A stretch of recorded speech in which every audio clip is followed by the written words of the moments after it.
How to change currency in Google Play Store.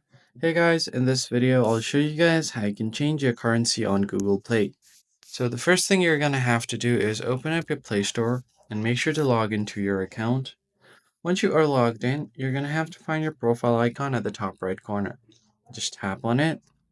And once you go to your profile, just find the option called Settings.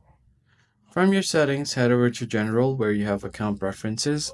Now tap on Account and Device Preferences, where you have an option to manage your account, country, and history.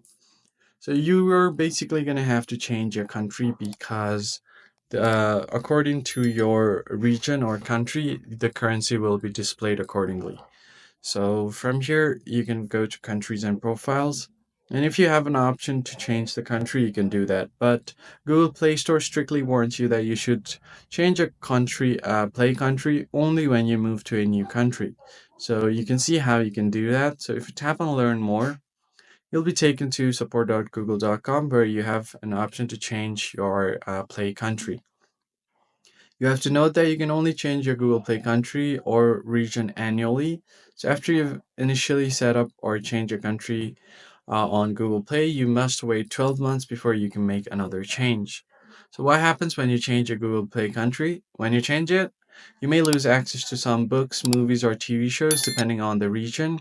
And you can also change Google Play country on region annually. This was previously mentioned.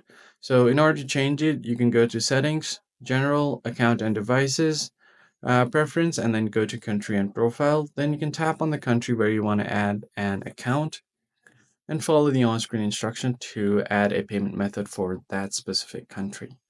So that's pretty much it, guys.